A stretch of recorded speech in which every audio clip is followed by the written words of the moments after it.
everyone. Thank you so much for tuning in to Modern Mixtape TV. My name is Natalie Brodnick, and today I'm here with singer-songwriter Harrison Z. Cohen, who is also known as Z by Z, who will be releasing the unplugged version of his most recent single, Searching, this Thursday, April 14th.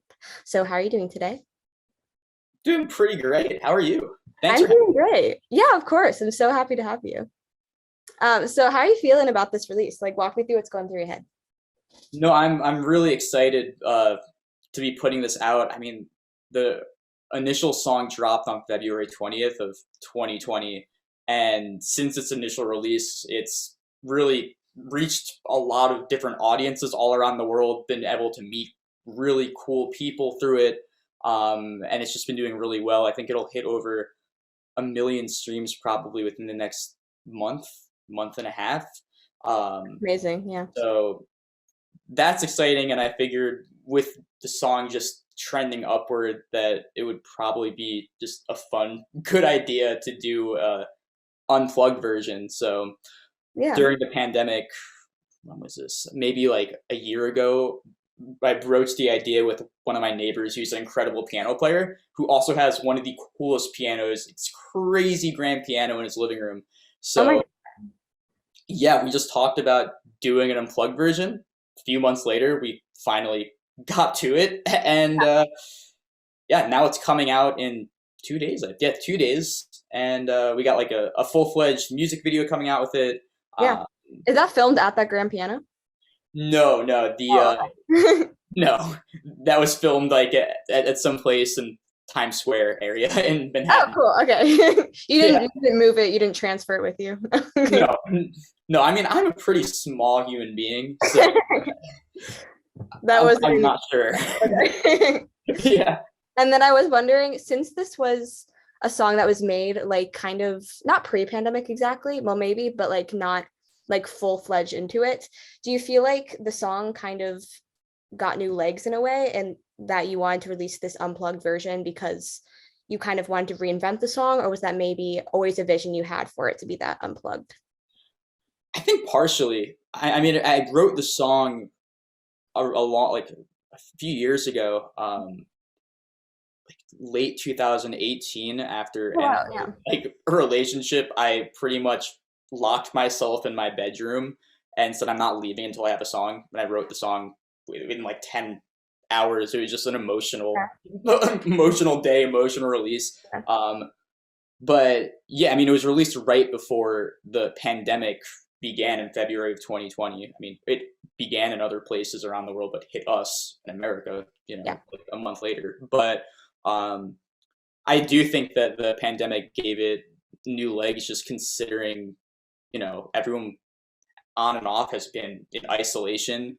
The whole song is about searching for signals and not wanting to be alone. Yeah. And we are kind of forced into this world where everyone was alone, pretty much searching for signals on the interwebs for some kind of connection. So, Exactly. um, yeah, I do think the pandemic and the way the world has shifted has definitely increased its popularity by some degree. And um, yeah, I think from the start, I always envisioned it being like there being a more stripped down ballad version of the song. Hmm. Um, I mean, I also think a song in general could have like many different layers and could live in many different forms. So I feel like that's just overgeneralizing it. But long story short, yeah, I always envisioned there being like a softer, more vulnerable version of the song out. And I love that the song is like broad enough and like relatable enough that it could be kind of comprehended in the way in the context of pandemic, even though it was written about a breakup. I just love that it's like able to be interpreted in that many ways. It's awesome. Yeah, cool. Yeah, I always find it really cool when people interpret songs in their own ways and have Yeah. their own personal connections. So, The power of music, man. And then what kind of reactions did you get to like the original release of the song? And did it kind of go as you expected? um, the original reactions to the OG release. I mean, it was just really good reactions all around.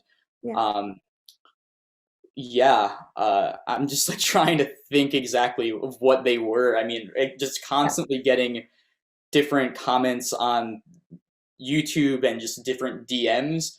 It's an interesting release because a lot of the times when you put out music, at least in more of an indie sense, Hmm. like the first like few weeks will be great, and then the momentum will just die down. But with this song, like since it started, like it has just continuously gone up, and it's been over 2 years now.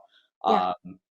So it's just been really cool to like still be getting messages about, oh, like searching has helped me so much like through this time of my life, or um hey, how are you not famous? I think that's one of my favorite responses.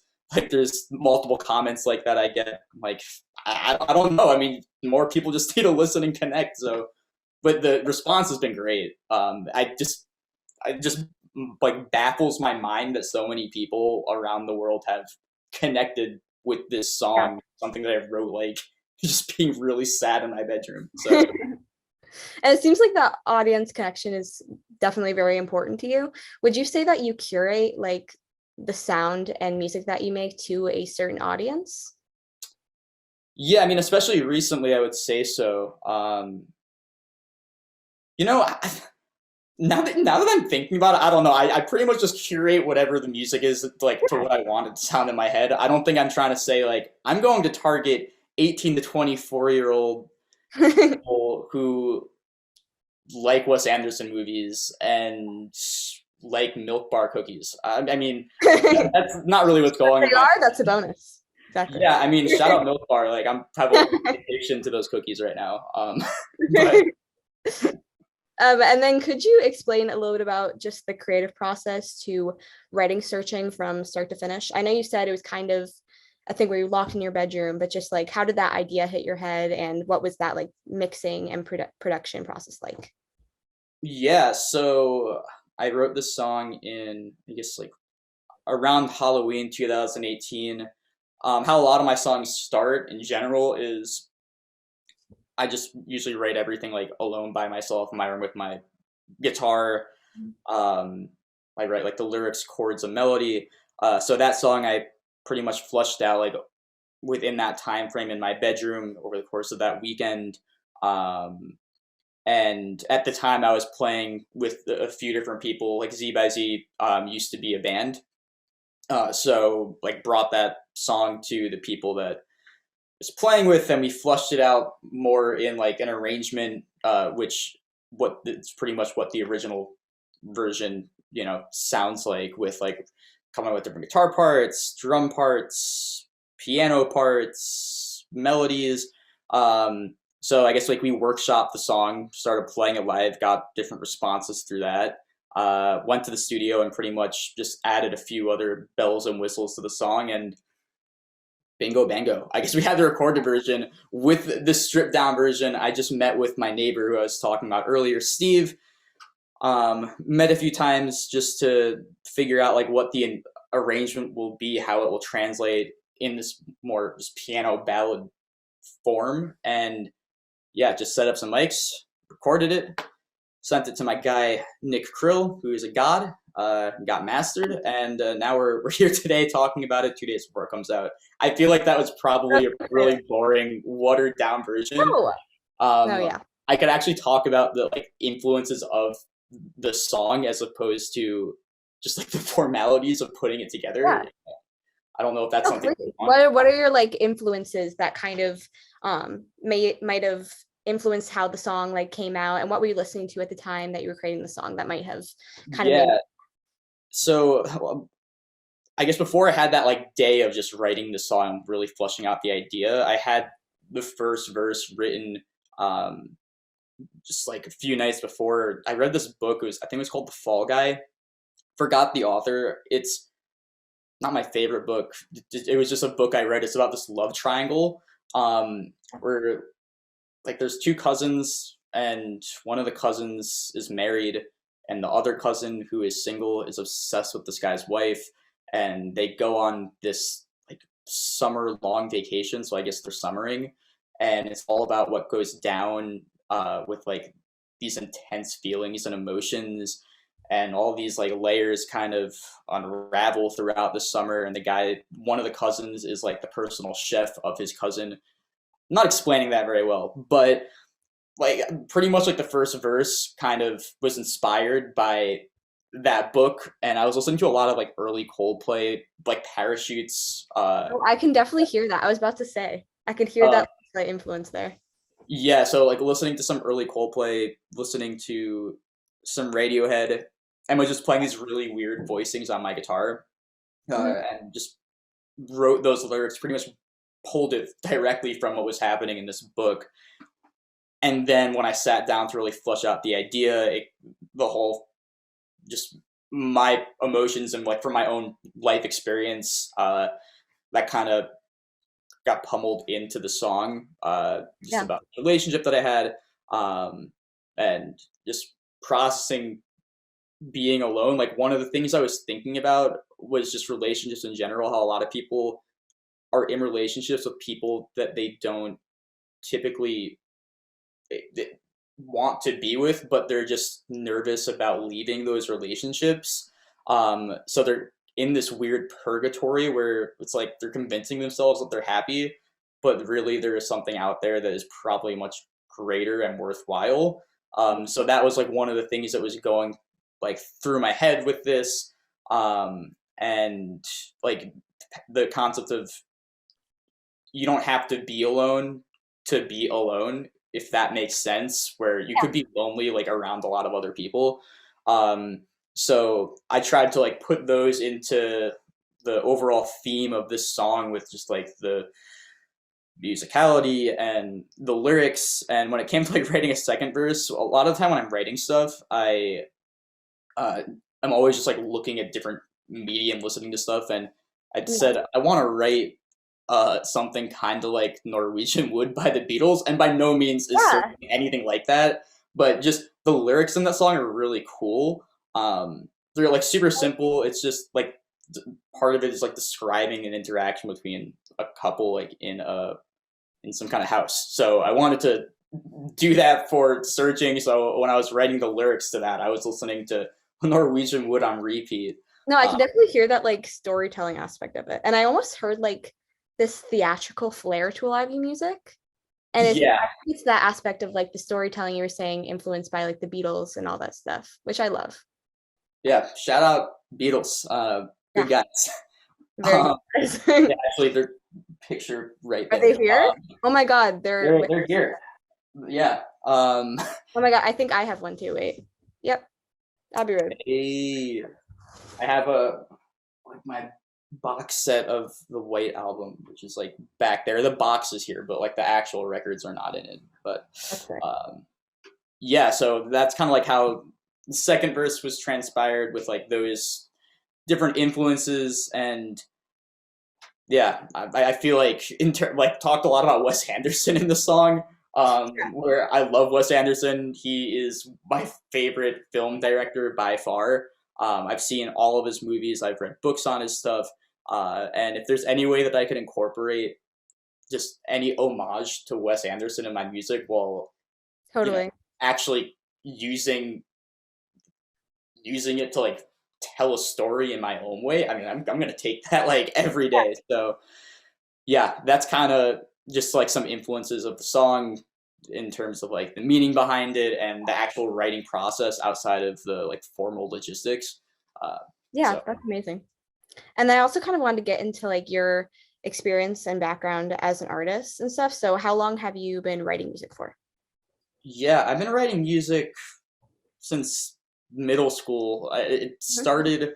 I remember one of the first songs that I ever wrote. I was just trying to convince my mom to like buy me shoes. So I wrote a song about shoes and how I wanted them and why I needed them. That's a Um, great story. and I ended up like getting the shoes, which is, you know, And you were like, I can make a career out of this. I can do this. yeah, if you want to get things in life, just write songs about them to the people God. that are the gatekeepers, and Okay, yeah. it will come. Not in every sentence. Don't take that literally. Solve But, all problems, you know, all when you're like, controversies. Just write a song. yeah, just write a song. Uh, yeah, no. So I started writing music in middle school. I yeah, in middle school, was like in some local bands through the music school that I went to. started taking voice lessons around that time, and I think when I was in eighth grade, I started working with a music producer on just songwriting. Mhm. And he taught me the art of songwriting. I would go to him every Sunday for a year and just send him absolute garbage looking back at it, because when you're in eighth grade, what are you going to be You writing? have to write a bunch of garbage stuff before you write Yeah. something good. It just has to come out of you. Yeah, I mean it came out of me. I mean, no life experience, so Yeah. um You were young when it came out. You yeah, so regret I it. wrote a lot of songs, learned how to write, I guess, in that period of my life. Mhm. Did a lot of musical theater. I have I was gonna say, representation. I hear the Yeah, little influence in some of those songs. yeah. I guess it positively correlates. Did Yeah. like stuff in high school. Did like regional theater stuff. Like had a manager in like Manhattan, and just like went on auditions all the time in high school. Heck. Um, and then my senior year of high school, when I was 17, I was on American Idol, which was a fun time. And I sang an original song called No Time, which I re-recorded and re-released um, under Z by Z. And, it was Yeah. televised. It was good times. Met J-Lo. And then I ended up going to school for music business at Drexel in Philadelphia, which is just an awesome institution, and started playing house shows in Philly, played shows across the East Coast, and like started Z by Z in uh, 2017 there, and just have been releasing music ever since then with the project. And after graduating, I moved to Brooklyn. So And you talked about that American Idol experience. I would love to know kind of how you think performing American Idol and having that getting that criticisms from those amazing people and just getting that publicity kind of helped prompted your development as an artist. yeah, trying to like going on any reality TV show is just, it's insane, the stuff I'm that sure. goes on behind the scenes and the actual process. Very interesting insight. I'd love to hear. Yeah, I mean, like when you are actually auditioning in front of the judges, there are multiple rounds before you even meet them, where you meet with like different producers, and Yeah. you have like these interviews, or you create your TV story. So I mean, one thing that is just super important is, especially like if you're an artist of any kind, is just having a story, like having your Yeah. brand and your identity. Because if you don't have any of that, you're pretty much going to be irrelevant. So once like you get to that stage where you're going to meet the judges, they sit you down and decide whether or not you're worthy of a Yeah. television appearance. You have So to tell your sob story. You have to pull it out. yeah, thankfully I didn't have a sob story. Where my story was that I was single, I liked females, and I had a cool grandpa. So they turned that into They were me. like perfect. Yeah, so they turned that Oh, into like flirting with girls with my grandpa on national television, which they take what they can get. yeah, it was yeah, some of the that was a very interesting, fun experience that I'll probably remember for the rest of my life. That's Um, but like just seeing what goes on behind the scenes, and even though a lot of people on those shows typically don't, go on to pursue with mhm. like long-term careers in music, that's mostly because a lot of people that go on these shows, it's mostly just a talent show where you sing. Like they don't really teach you or tell you, okay, you need to know all about these business aspects to make it in music. You have Yeah. to write your own stuff. You Yeah. have to They're have, just trying to make a good show, kind um, of.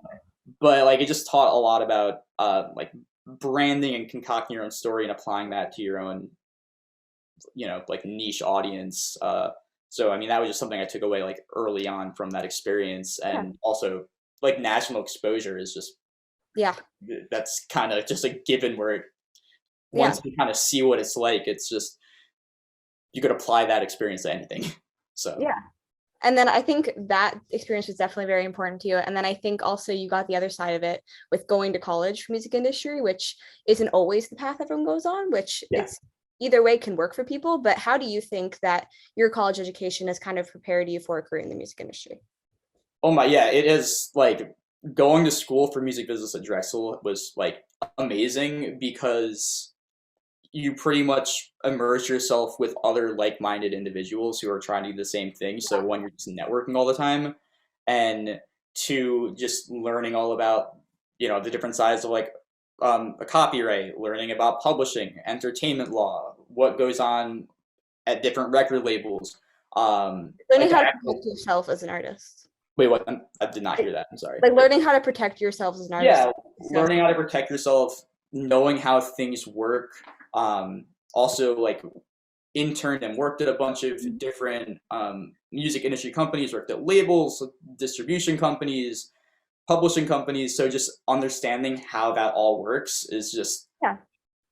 really necessary if you want to make it on a certain scale as an artist. So it's that like really, I mean, was my education, but Yeah. it really was, especially if you want to do this, it was just so important. Yeah. And it was awesome. So it's like taught me so much, and just like friends in the industry. Like I work in music when I'm not doing this project because I need money to put Hmm. this project on the ground. Yeah.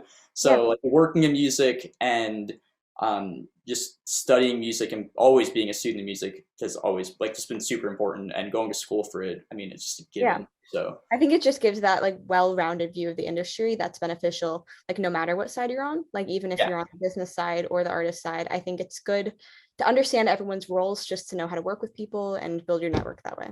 So I yeah, definitely agree.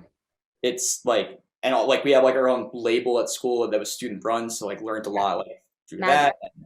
Yeah, Mad Dragon Music Group. Yeah. Yeah. So yeah, that helped a lot.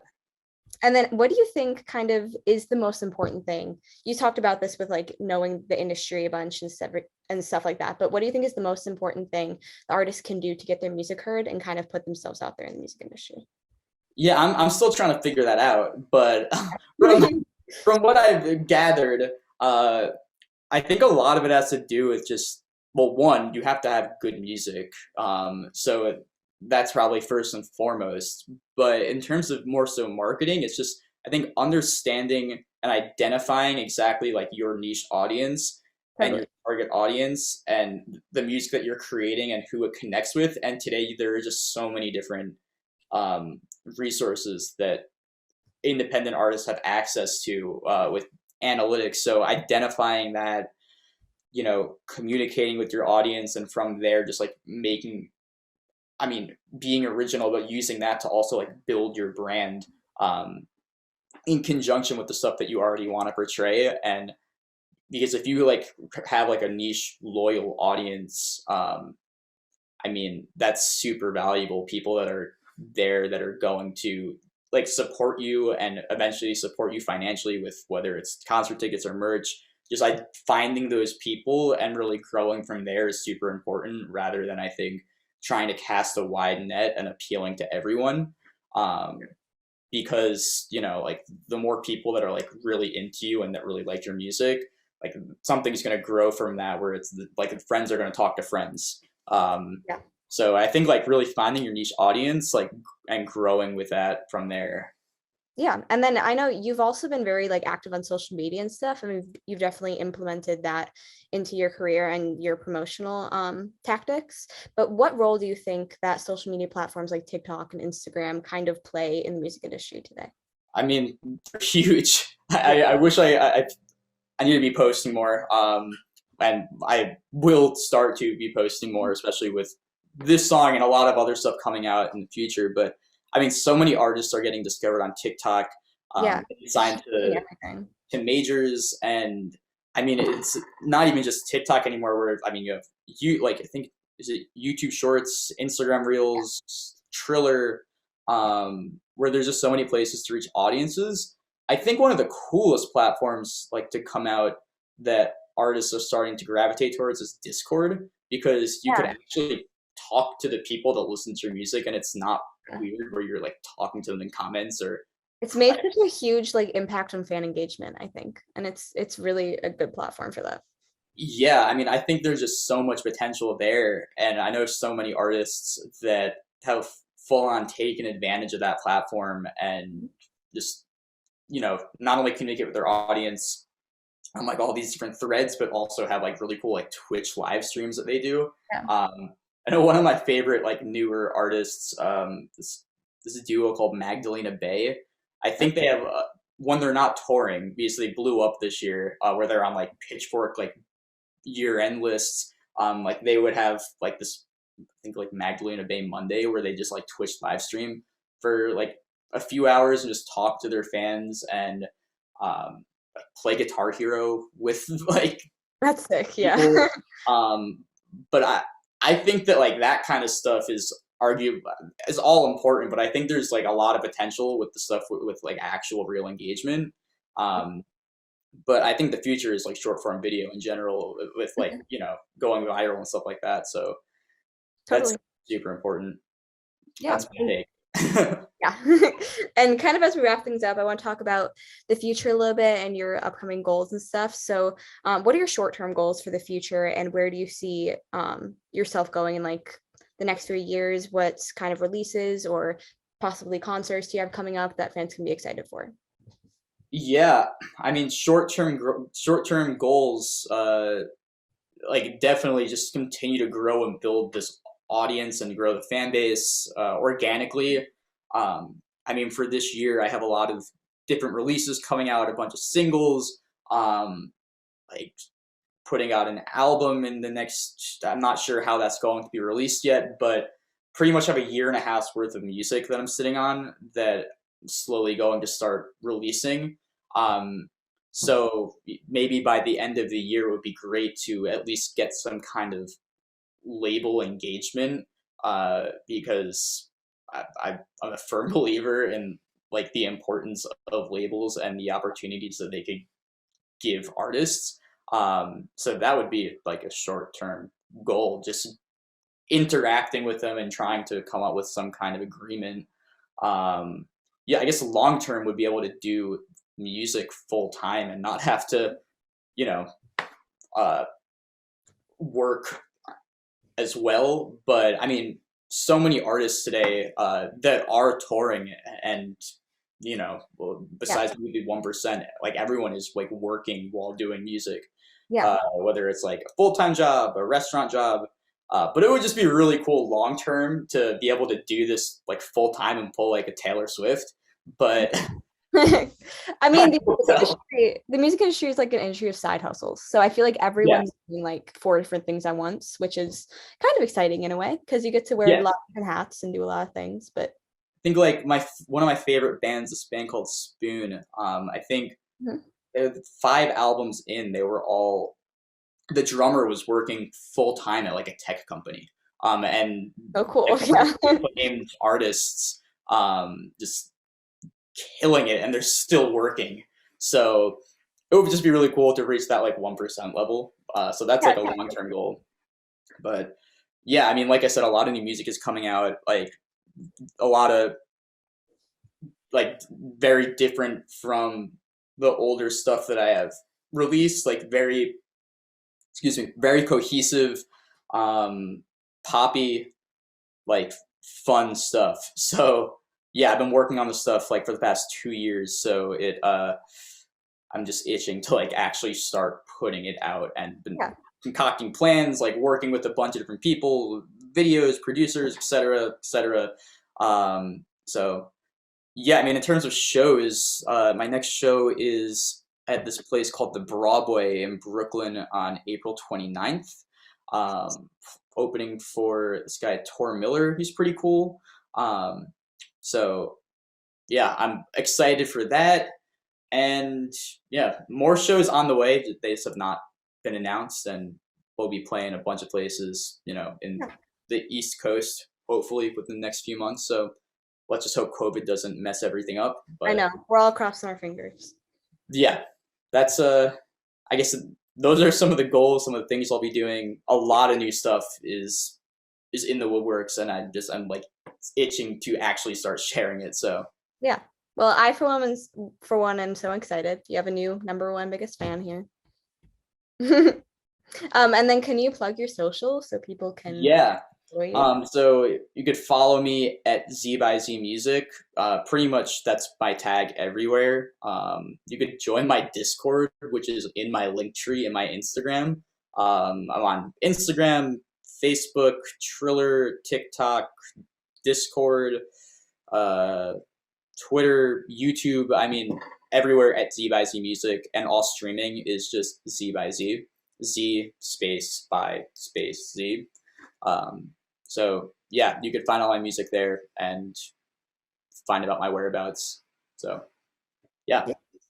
And everyone go listen to the new Unplugged version of Searching out on YouTube on April 14th, correct? Yeah, out everywhere on April 14th. The music video will be premiering at midnight and the song will be out as well. So Yes, go check it out. He is amazing. And I appreciate you so much for coming on our channel. yeah, Natalie, thank you so much for interviewing me. You have been awesome to talk to. And yeah, thanks again. Yes, this was so nice. Retweet. Yeah. Thank you.